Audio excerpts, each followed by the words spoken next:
ça. Aujourd'hui, vous êtes revenu en terre natale. Wow, super.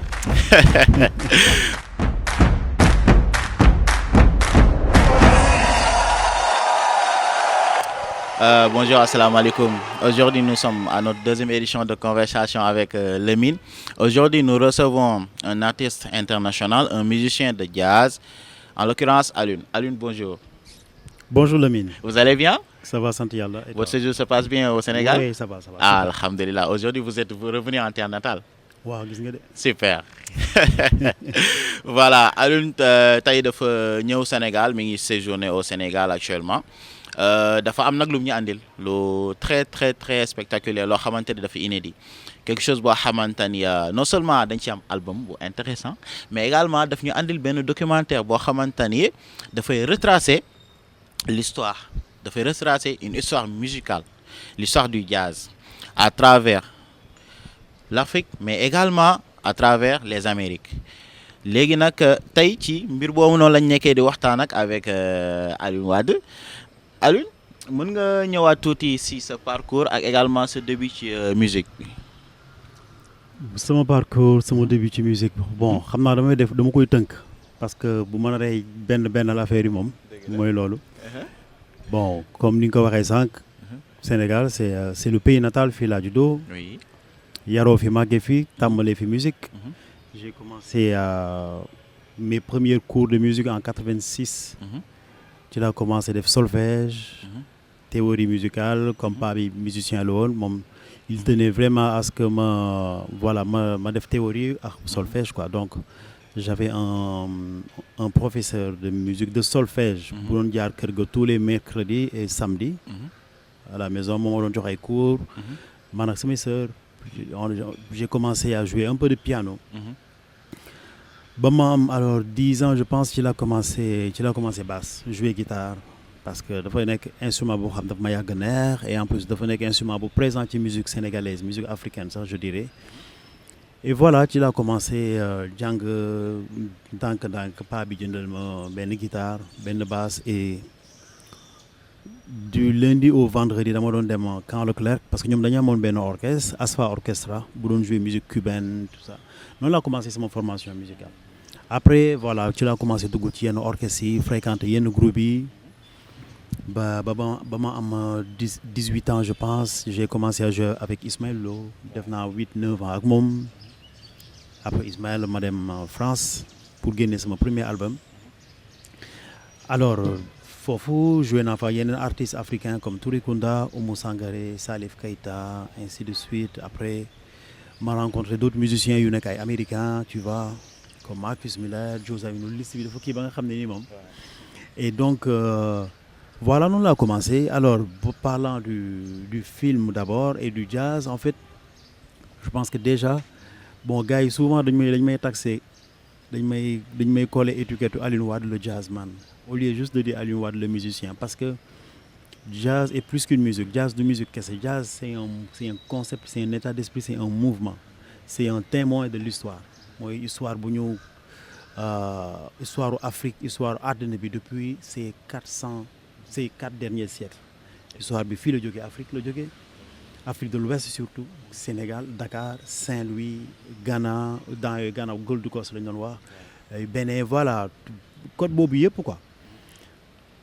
Gars yi jóge fi yóbbu fële, loolu bokk na lu tax tey Amérique nekk ci Amérique nekk première puissance mondiale, le fait que métissage boobu am, jàmbaar yu jóge fi, parce que xam nga ñoom bu ñu doon jël du yóbbu duñu doon ñëwoon yóbbu yaafus yi, ñu gën a baax la ñuy jël, ñu gën a taxaw, ñu ëpp doole, ñu gën a muus. Donc voilà, et ñooñu ñoo tax li am tey États-Unis am, ñoom moo indi mouvement hip hop bi, moo indi nu mu tudd rock and roll sax, moo indi aussi voilà le blues, gospel spirituel et jazz aussi quoi. Donc voilà yooyu yëpp ay racines la yoo xam ne ni Afrique la jógee, donc yooyu yëpp ay racines yu jazz la. Donc loolu moo tax ma ne jazz c'est surtout une histoire, c'est un témoin de l'histoire jazz. Donc yow sax foog naa da ngay def jazz parce que ci histoire ngay dox, am nga sa concept. Donc voilà jazz ëpp na musique quoi. Effectivement. oui parce que ni nga ko expliqué nii jazz bi boo xoolee c'est benn genre tandem la boo xamante ni dafa relier ay continent mais dafa relier aussi benn peuple boo xamante ni le peuple noir boo xamante ni à travers le jazz dafa nekk benn genre moyen d'expression. Effectivement. Voilà. Oui, le peuple noir, je pense, je dirais même, Mhm. de relier les minorités. Parce que certes, en fait, fii le rythme yi jógee, feeling bi, sensation bu gars yi am blues bi ñu ko xam nga blues moom. Genre musique la boo xam ne dañ koy jouer Mali boo demee Mali wasulo musique wasulo yu gars yi di jouer comme ñu mel comme ay Oumou Sangaré seen guitare yi seen ngoni yi. Oui. Blues la. mooy comme Ali Farka Touré yi mu doon jouer tamit. boo xoolee ba xool te loolu ñoom xam nga ne dégluwuñ ko ci américain yi. Oui, dafa bien sûr. fii c'était naturel pour ñoom dañ koy jouer. Effectivement. Donc ça veut dire que affaire yi fii la jógee dem. boo xoolee tamit comme dëkk yu mel comme Mauritanie. Maroc tamit am na ñoo xam ne nii ay africains subsahariens la ñu ngi leen woowee c'est ay gnawaa lañ musique gnawaa la ñuy jouer. ñuy jouer seen benn basse boo xam ne ça sonne comme contrebasse. Oui. rythme yi blues la aussi. yooyu ñoo dem Amérique. nekk fa jazz tey nekk fa rhythm and blues nekk fa gospel nekk fa lépp daal. tu vois donc yooyu yëpp la ñu yooyu yëpp moo tax lii am certes. mais am na yeneen communauté yoo xam ne tamit dañu enrichir jazz dafa nekk loo xam ne ni. du lu siis nit ku siis mënu ko def. parce que par exemple boo xoolee idéologie sénégalaise état d'esprit sénégalais jazz la parce que jazz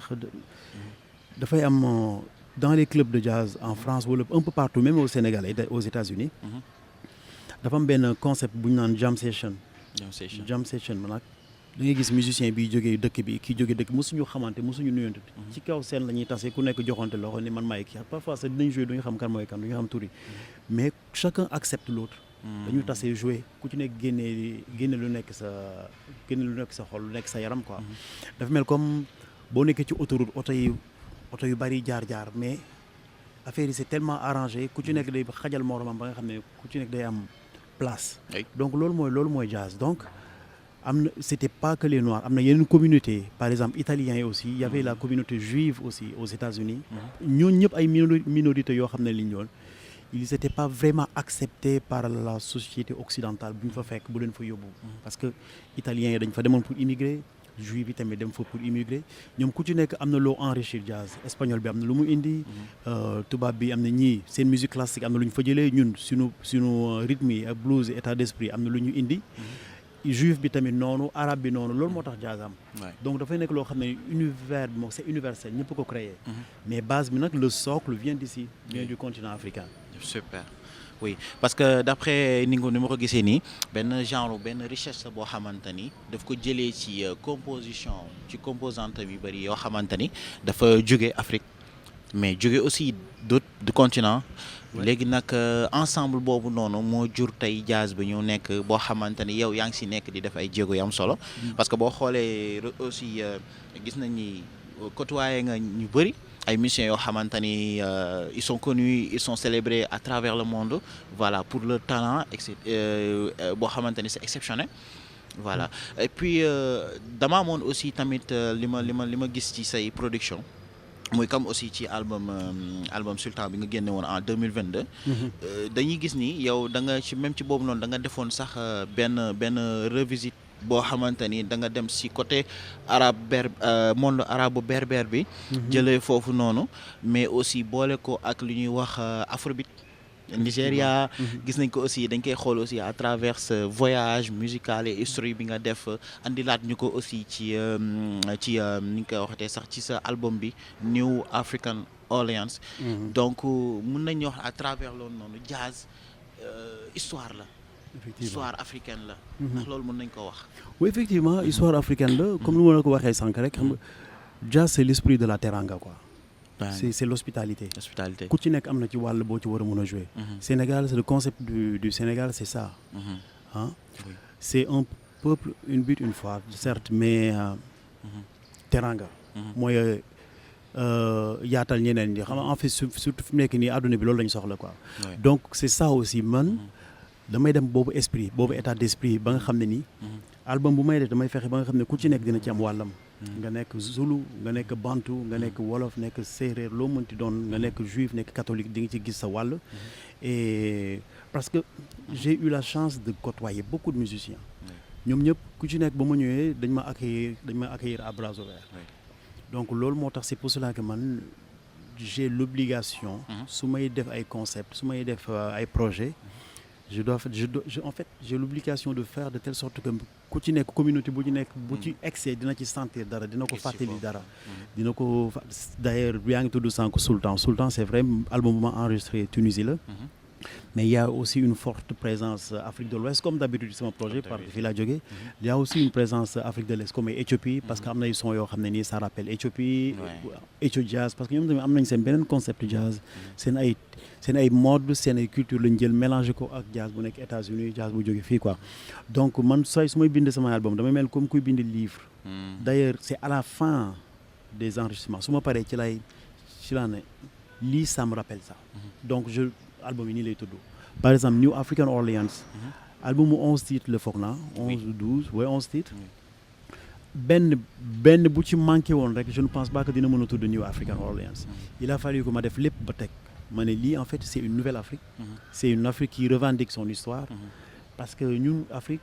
même les Noirs américains tamit les Noirs américains surtout ñun suñu histoire notre histoire nous a toujours été racontée par par l'oppresseur ki ñu opprimé moo def lu muy def ba pare ne ok seen histoire nii la demee léegi dañuy créer loo xam ne école la ñu jàngal leen ci seen histoire jàngal leen ci civilisation jàngal leen noir dina bi war a tëddee donc du coup dañ ko def comme nu mu leen arrangé de telle sorte que noir afro-américain bi wala entier bi dañ def ci boppam que ne ba yow say cousin ñoo la jaay tu vois mais moom mi def affaire bi indi école du ne maa la jaay wala maa la forcé nga ñëw da koy jaxase ak fi mu jógee ay mbokkam fi mu jógee mooy Afrique ñoo bay gis nga li nga nekkee nii ñëpp ñële ñoo la ko teg donc ñooñu tamit dañuy def seen bopp loolu après ñoom du ñu bëgg ñii parce que dañu naan oui vous nous avez vendu effectivement donc c'est à nous maintenant xam nga comme lu ñu naan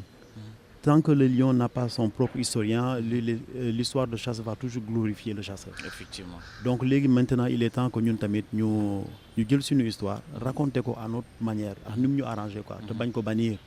donc c'est par le biais de la musique lañ ko mën defee par le biais de l'éducation de nos cultures même je dirais quoi parce que là il y a des cultures africaines culture yu bari la quoi comme ñoom nu ñu def ba nga xam ne ni ci seen culture la ñuy jaare raconter ñu yenn histoire yi seen éducation ñun dañuy jël li nga xam ne jëlee nañ ko ci ñoom expérience bi et plus enrichir surtout avoir une autre façon de se connecter avec les autres ñoo xam ne ni du ñu làkk olof du ñu làkk joola du ñu làkk kii ivoirien la kii entier la tout ça ñu utiliser ñun moyens yu ñu imposer ñu jël on doit faire de telle sorte que mun nañ ko utiliser ba raconter ci suñu histoire ci àdduna bi quoi. Oui. Parce que comme ni nga ko waxee léegi nii jazz c'est un héritage de la marche du monde et des peuples de par leur culture parce que boo xoolee ni nga ko expliquer nii dafa jël fépp mais également c'est un moyen bi nga xamante ni yow da nga ko jël di si raconter sunu histoire mais aussi di si wane aussi le concert des peuples wane ni ñëpp am nañu lu ñu andi te ci foofu rek benn lañ ci voilà moo tax sax boo xoolee c'est quelque chose boo xamante ni c'est très très très important et indispensable pour fédérer tout un continent mais également tout un peuple parce que ce n'est pas juste qu'en Afrique mais aussi en Amérique boo fa demee da ngay xool sunu communauté noire baa ngi fa en pagaille à travers également le monde et sur ce yow nga préféré ñëwaat Sénégal pour promouvoir sa dernière œuvre bi nga mujjee génne nii à travers bi nga xamante ni c'est une composition bi nga xamante ne am na album am na aussi documentaire bu important ñi bëggoon ñëw rek nga gis ni yow ban valeur la Sénégal andi sa terre natale la non seulement mais également aussi ban ambition nga ci am par rapport ak public sénégalaise bi mais également ak sa production. Oui, alors ban valeur le Sénégal indil d'abord mooy valeur éducation. C'est la valeur éducative, c'est-à-dire xam nga je pense que on peut ne pas être d'accord avec lui, je vais nommer son nom, mais je pense qu'en fait c'est quelqu'un qui a beaucoup contribué à notre éducation. En tout cas, bés ci sama génération mooy le premier président du Sénégal, Senghor, c'était un défenseur de la culture. tey Sénégal mën nañu ndamoo fépp ne fu ñuy njëkk a organiser festivalu nit ku ñuul ay nit ñu daje ci Afrique. Effectivement. Sénégal la en 66. Effectivement. loolu il fallait avoir une vision pour def ko Ouais. juste après les indépendances moom lu mu njëkk a xalaat mooy boole africains yëpp wane seen Oui. et loolu je ne pense xaw ma ndax gars yi est-ce que les gens s'en rendent compte vraiment de l'impact que ça fait loolu daf ñuy topp Effectivement, sûrement. ba ñu ne ok moom ngeen seen bopp moom moo am idée wu ne ok léegi damay rassembler lépp loo xam ne nii art wala histoire nègre la histoire lu nit ku ñuul donc xam nga boo juddoo ci dëkk boo xam ne nii yooyu dafa am ngeen am benn île bu ñu nee île boobu dafa am maison des esclaves fa la gars yi doon jógee di dem donc yow seen classe da ngeen doon def ay sorties de classe ñu leen fay yóbbu les samedis wala je ne sais pas quel jour encore ngay màggalee état d'esprit boobu da ngay màggalee état d'esprit boobu benn chance la boo xam ne nii ñun waruñu ko sàggane il faut que ñu continuer ci volet boobu c'est-à-dire de fàttali lu ñu am di fàttali suñu histoire et de faire de telle sorte que aussi génération yi di ñëw di ko porter donc man ci voilà ci kii cadre boobu laa màggee ci boobu laa juddoo Dakar Sénégal et donc j'ai toujours eu l'idée def lu mel nii mettre de la lumière sur ce qu'on partage avec l'autre côté de l'Atlantique c'est-à-dire les États-Unis surtout le sud de l'Amérique le sud des États-Unis c'est-à-dire Nouvelle-Caroline la Nouvelle-Orléans Floride tout ça parce que c'est côté boo xam ne ñun lu ñu partagé ak ñoom dañu bari te ñu ci bari peuple yooyu ñu ci bari boo xoolee Sénégal lañ doon jógee bu ñu mënee Sénégal c'est les côtes sénégambiennes c'est-à-dire Sénégal parce qu'à l'époque amul y avait pas Gambie Sénégal tout ça gars yi ils nous ont imposé les frontières bien après donc pour man c'était une obligation xam nga boo nekkee artiste ce métier warul nekk ñëw way rek tàggaate rek dem da nga war a jàngale way bu nekk rek wala son boo génnee rek da nga war a jàngale on doit faire de telle sorte que gis nga musique boo xoolee boo xool musique dafa mel comme religion musique moo njëkk sax doomu aadama ci suuf musique c'est le son dafa yàgg dafa bokk ci nature bi loo dégg depuis sànq lu ñu toog yëpp on entend musique partout amul tout le temps am na benn son boo xam ne mën na la inspirer benn way am nañ ay histoire suñu famille am histoire politique histoire sociale yoo xam ne ni bu ci nekk mën nañu imposer wala mën nañu inspirer tu def dara quoi ci musique moo mel noonu donc ñun artistes on a l'obligation c'est pas que le musicien l'artiste peintre aussi le danseur xam nga sculpteur boo xool artiste nit ki lu mu gàll rek lay nàmp lu mu nàmp rek lay gàll boo xool sa artiste buy def ay œuvre am bu nekk mën nga ci xam kii ban éducation la am kii ban environnement la am bu ci nekk rek xam nga ak histoire fu mu juddoo lépp quoi donc man su may composer wala su may def ay album on peut ressentir cette richesse musicale bu ma am à travers le père que j'ai sama papa qui était musicien aussi qui était le chef d'orchestre de la musique principale des forces armées donc à la maison donc kër ga ñun dañ doon déglu Beethoven musique classique lañ dañ doon déglu jazz sama oncle yi tout ça sama sœur yi ñoom ils écoutaient la musique française mère bi musique Kina Lam la doon déglu wala musique malienne donc j'ai eu cette richesse très très tôt loolu moo ma permettre ma dem jouer yenn musiciens yi fii déjà quelqu'un comme Ismaël Lo accompagné ni ainsi de suite quoi j'ai eu cette facilité boo xam ne ni peut-être yeneen musiciens de ma génération wala boo yibee si amuñu ko quoi Bien sûr. donc man c'était juste naturel pour man am voilà un album comme ça wala raconter samay œuvres comme ça donc voilà ce film aussi c'est juste la suite logique des choses il fallait que ma def film bu mel nii pour mieux raconter cet album il fallait que je fasse un album pareil pour mieux raconter ce film ça va de pair en fait si ñaari yoo xam ne dañuy dem en parallèle mais d'habitude dañuy jàngal école 1 plus 1 est égal à 2 mais bi yoon moom 1 plus 1 est égal à 1 la ñoom ñaar moom kenn mënul dem bàyyi moromam donc voilà c'était une autre façon de raconter l'histoire en musique mais une autre façon aussi de raconter l'histoire en image Super. parce que ñun wax Nouvelle-Orléans lu ñu bokk dafa bari c'est-à-dire ñoom dañuy lekk kanja dañuy lekk ñebbe akara dañuy déguisé wu am na comme ay kankuran am na yu bari yoo xam ne dafa resté quoi bien sûr parce que boo xoolee sax daanaka benn lañu. même chose te ñu si bari mosuñu teg seen tànk Afrique mais boo leen xoolee da ngay comme yow lañ mel wala comme man dañuy ñuul kuk ñun kenn mosu leen métissé kenn mosu leen tu vois donc ñoom boo leen xoolee di nga c'est loolu moo incroyable boo di nga xam ni ban région wala ban état la ñu nekk ci nduyowuñu ak ñu nekk wala ñu nekk Los Angeles wala ñu nekk ci nord ouest bi ils ont am na les vrais ñu nga xam ne ni seen am na ñu ma fa tasel ci benn sénégalais boo am benn restaurant foofu C'est incroyable. Restaurant mi ngi tudd Dakar Nola moom dafay c'est un jeune qui est né à New York mais d'origine sénégalaise talibé la day làkk olof tout ça quoi donc restaurant mi ngi tudd Dakar Nola mais dafay embaucher ay nit am na ay Sénégal yu fa nekk mais dama comme dafa bari ay Sénégal ma gis benn xale bu jigéen ma dem commencé ko làkk olof pour man sénégalaise la mu ne ma non du ma sénégalaise ma ne ko ah bon ma ne ko waa fan nga mu ne ma fii bon comme États-Unis mun nañ la waa fii la fekk ay maamam New Carolina la ñu jógee wala Washington ma ne ko fii nga judd mu ne ma fii laa jógee sama papa sama maam ñun ñëpp fii lañ jógee ça veut dire que kii boo xoolee boo retracé histoire am sénégalaise la quoi parce que ñoom ñu ci bari fii lañ jógee Sénégal ak Gambie ci côté yi lañ jógee quoi dem foofu donc ça veut dire que on est tellement connecté ak ñoom te nit ku ñuul moom lu mu génn dëkkam lu mu yàgg-yàgg àll am na yoo xam ne moom mënu ko bannir ci moom mënul dañ dañ koy gisee xam ne moom fii la jógee quoi donc ñoom aussi ils ont réussi à garder aussi cette partie de cet héritage qui a voyagé depuis 300-400 ans quoi et c'est ça qui est incroyable nit ku ñuul mun nañ xam nga am na yenn communauté yoo xam ne nii gars yi bañ leen fekkee États-Unis comme indiens yi ñu ci bari ñoom ils ont été exterminés xam nga c'est très rare ngay dox di tasex ay indiens ci àdduna bi mu dem France dem Pérou dem fu la neex mais nit ku ñuul foo dem ci àdduna bi da nga koy gis et pourtant la traite négrière a duré 300-400 ans juste avec l'Occident waxuma la bu am l'Afrique de l'Est ak les Arabes ay Tanzanie tout ça mais tey lañ gën a bari tey lañ ëpp doole tey lañ gën a intelligent tey lañ gën a fort dafa am loo xam ne yàlla moo ñu ko may ñun ñoo ko war a xam tu vois et dans les années 1900 la population africaine xam nga ñaata woon c'était 100 millions parce que 300 ans de traite négrière 300 ans de déportation ñu yóbbu ay des millions des dizaines de millions de personnes ñu yóbbu leen néew leen doole ba 1900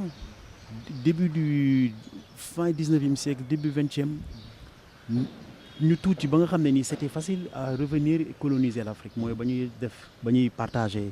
Afrique traité de Berlin la. Traité oui. 1884 conférence de Berlin 84 85 86 1800. donc c'était facile parce que nit ñi bariwuñu mais là bu ñu bëggoon ñëwoon bu ñu doon jéem a ñëwaat dina metti parce que on est plus d'1 milliard maintenant. Nigéria rek def nañu plus de 250 millions. et pourtant Afrique bi yëpp le continent et en 1900 on était 100 millions. loolu mooy wane ko ni suñu bravure suñu kattan ak suñu xarañte quoi ñun ñoo ko war a xam donc. Et c'est à nous aussi de trouver d'autres voies et moyens pour mieux vendre notre histoire et nos valeurs quoi.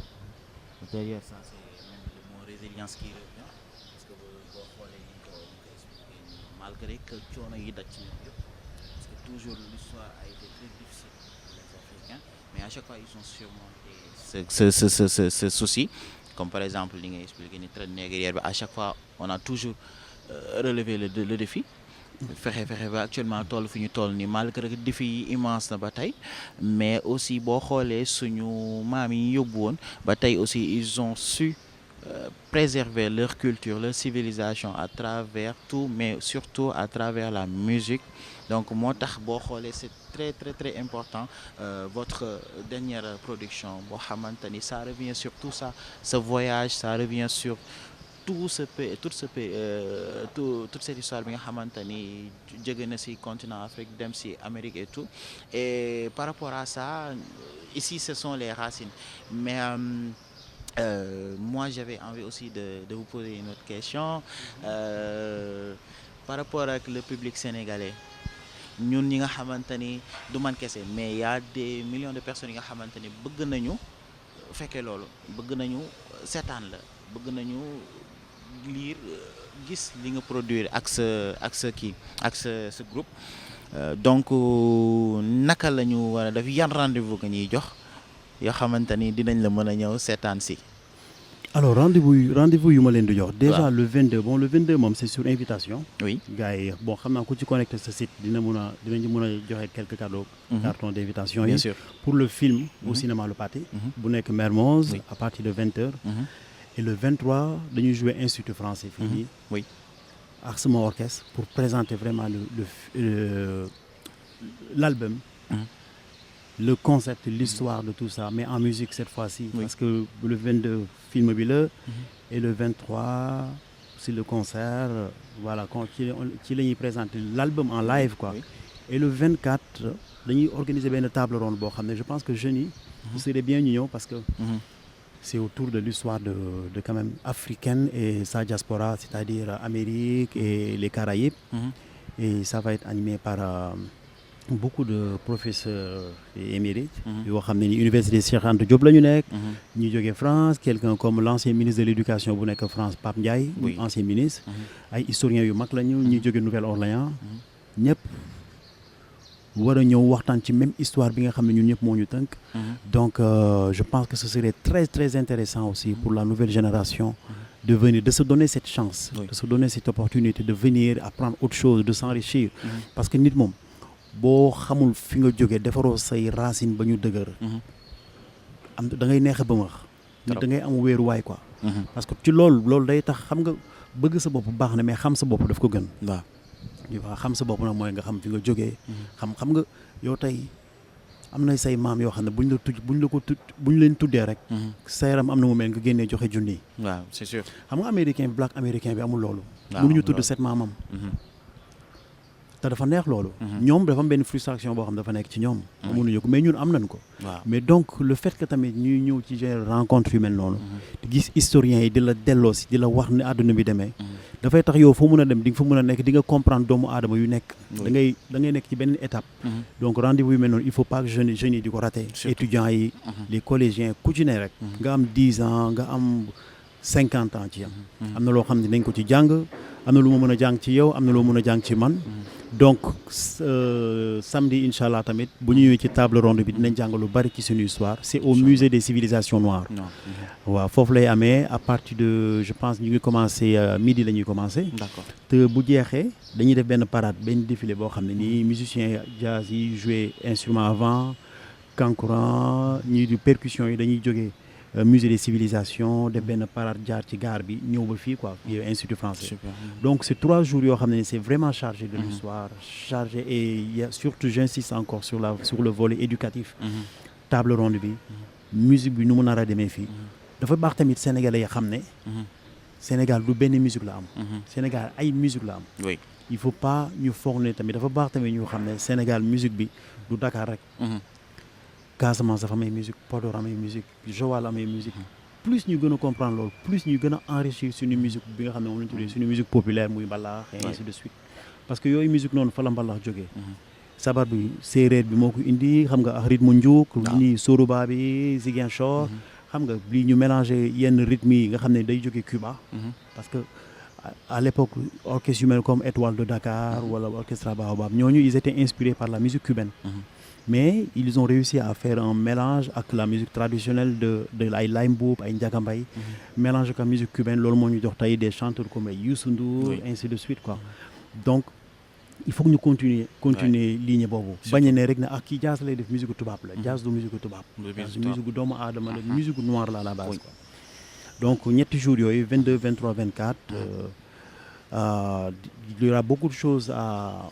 il y aura beaucoup d'échanges et beaucoup de choses à apprendre. xam naa ku ñëw moom ci site Lamine moom di nga gis information yëpp. c'est sûr man moom déjà moom ku ma fa dëgg ne ma masa. exactement parce que bon c'est déjà très très très riche mais aussi loo xamante ne la dafa nekk loo xamante ne dafa jeune bu nekk pas les jeunes cassés mais ku nekk daf ko war a teewee. parce que li nga wax nii dafa important trop. parce que nit ki dafa war a xam boppam xam fu mu jóge xam fu mu cosaanoo parce que ku ko xam rek. di nga am loo mën a teg ci table bi. effectivement table de rendez-vous et di recevoir moom. boo xamee sa bopp di nga am loo fa mën a teg.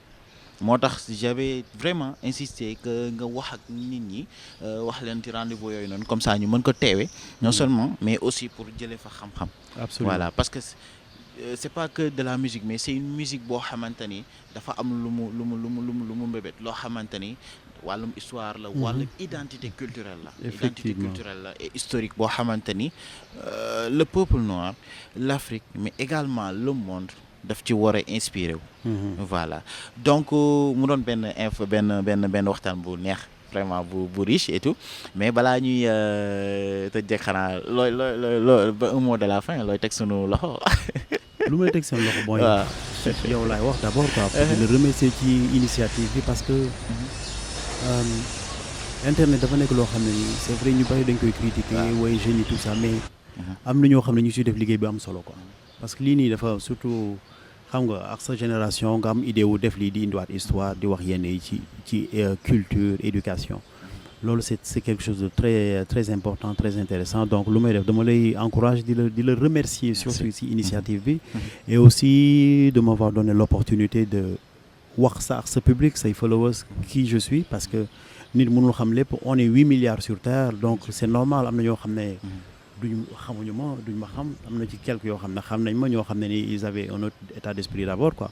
donc le fait d'avoir cette opportunité aussi maa la ci remercier et di wax sa gars yi voilà ñu continuer di jàpp na ko di la followers plus ñu lay followers plus ñuy xam di jàng en tout cas merci beaucoup c'était vraiment riche jàng naa si lu bari xam-xam laa jàng xam naa jàng naa ci musique aussi si parce que li nga ma expliqué ci jazz ak aussi si relation bi mam entre l'Afrique et le continent américain lu mu lalu ci histoire traite des esclaves bi yooyu yëpp dafa importante loolu noonu sama genre yi xamuñu ko woon donc muy loo xamante ni c'est à chaque fois conversation avec Lamine loolu lay lal maanaam loo xamante ni dañ koy waxtaanee mais dafay jëriñ positivement nit ku koy déglu ak aussi tamit wax leen ni également teg